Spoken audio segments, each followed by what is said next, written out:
Good afternoon, Professor Cardenas and Ms. Canelos. Today we're going to talk about the second chapter of the book, which is regarding communicative language teaching. Well, what is communicative language teaching? First of all, communicative language teaching is an approach that emphasizes communication over any other ability. The main idea is that the students learn the language through the interaction with their peers. Opinions, interests, and preferences are common in a class conducted with CLT. When was CLT created? The term communicative competence was initially coined by Del Hymes in 1979, criticizing Chomsky for the narrow definition that he had given to linguistic competence in his book Syntactic Structure. Hymes claimed that true mastery of a language required much more. According to Hymes, in the same year, Chomsky had defined linguistic competence as the tacit knowledge of language structure, that is, knowledge that is commonly not conscious or available for spontaneous report, but necessarily implicit in what the ideal listener can say. Well, who proposed CLT?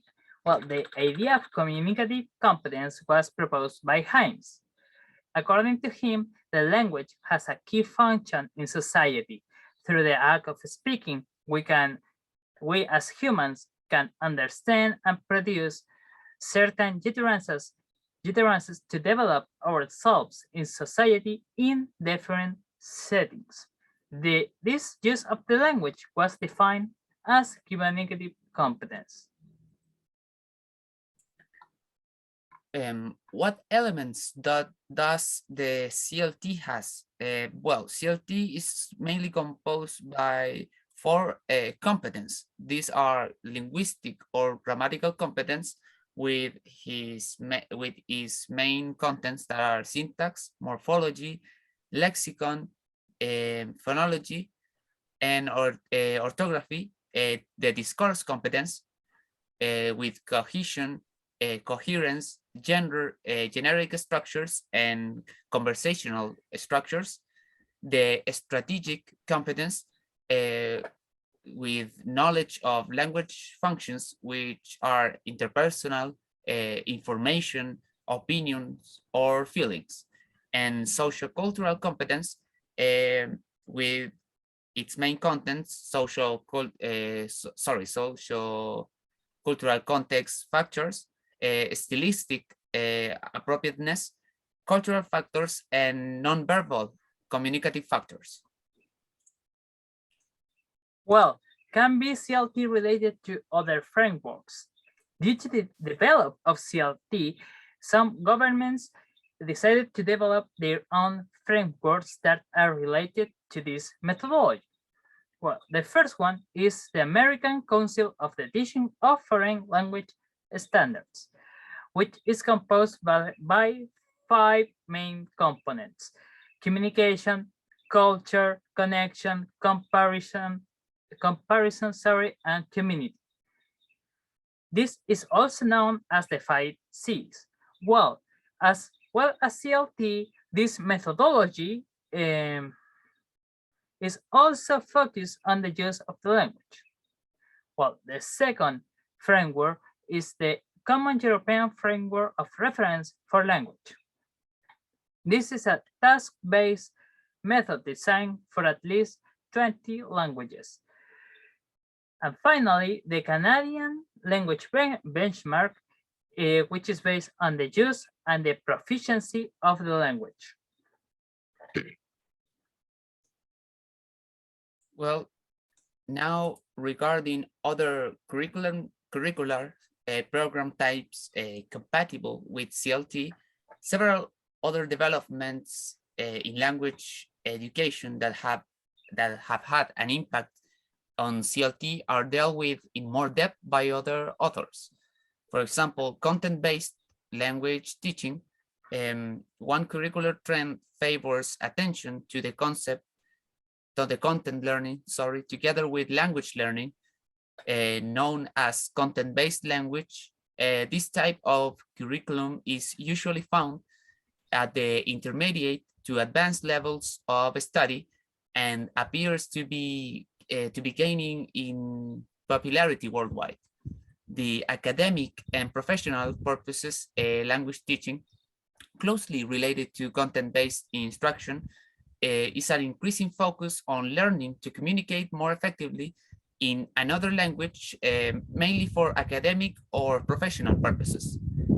And task-based language teaching, CLT spawned important developments in task-based language teaching and learning in the late 70s that continue to be researched in terms of theory, pedagogy, and task curriculum design.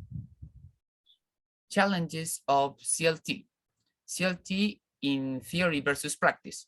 In an influential early study on CLT conducted by Spada in 1987, documents how teachers might say they were using a particular teaching method, especially a popular one such as CLT, but observations of their classroom teaching revealed wide disparities between their self-reports and actual practice. Another challenge is CLT and language education reforms, as mentioned by Savignon in 2007, offers examples of curricular reform in the directions of more communicative language education in Asia and Central America. She also documents some of the factors conspiring against a more truly communicative approach related to testing or teacher development, their L2 proficiency.